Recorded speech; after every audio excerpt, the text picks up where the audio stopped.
আয়েশা মনি মাত্র ১১ বছরের এক ফুটফুটে শিশু, যার চোখে মুখে ছিল বেড়ে ওঠার স্বপ্ন। পঞ্চম শ্রেণীর মেধাবী শিক্ষার্থী ছিল পরিবারের প্রাণ, যার খুশিতে হাসত পুরো পরিবার। কিন্তু আজ সে হাসি চিরতরে নিভে গিয়েছে। স্বপ্নভরা শিশুটির নিথর দেহ পাওয়া গেল এই নিজেরই বাড়ির রান্নাঘরে একটি বস্তার ভেতর বন্দী হয়ে। ঘটনা ঘটে পটুয়াখালীর রাঙ্গাবালী উপজেলার সদর ইউনিয়নের মাঝনেতা গ্রামে।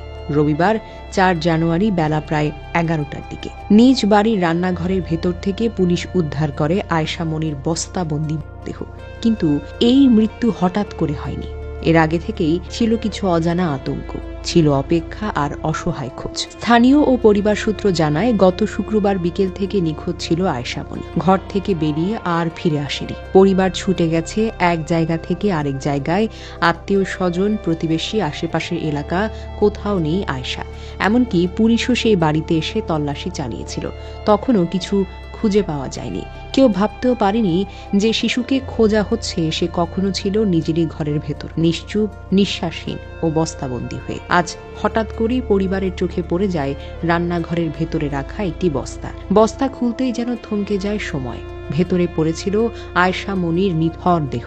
নিজের সন্তানকে এভাবে দেখে কান্নায় ভেঙে পড়েন বাবা বাবুল প্যাদা। তিনি একজন দিনমজুর, দিনে এনে দিনে খাওয়া মানুষ। মা আসমত আরা দীর্ঘদিন ধরে সৌদি আরবে প্রবাসী।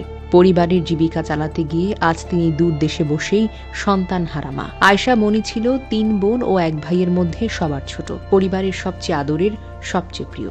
তার শূন্যতায় এখন পুরো বাড়িটা যেন নিস্তব্ধ। খেলার কোনো শব্দ নেই, স্কুলে যাওয়ার কোনো তাড়া নেই, হাসির কোনো প্রতিধ্বনি নেই। গ্রাম জুড়ে নেমে এসেছে শোকের ছায়া। প্রতিটি ঘরে ঘরে প্রশ্ন, এমন নৃশংসতা কিভাবে সম্ভব?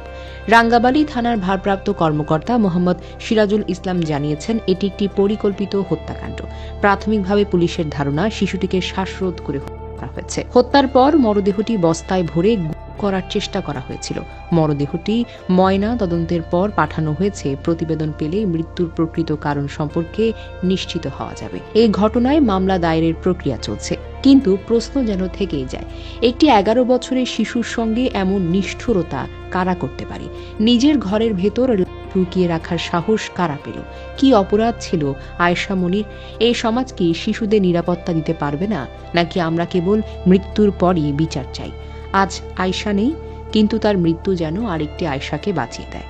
আমরা চাই এই হত্যার দৃষ্টান্তমূলক বিচার, যেন কোনো বাবা আর সন্তানহারা না হয়, যেন কোনো মা প্রবাসে বসে এভাবে ভেঙে না পড়ে। শিশুরা যেন ঘরের ভেতরেও নিরাপদ থাকে। এই প্রশ্নের উত্তর আজ আমাদেরকেই দিতে হবে।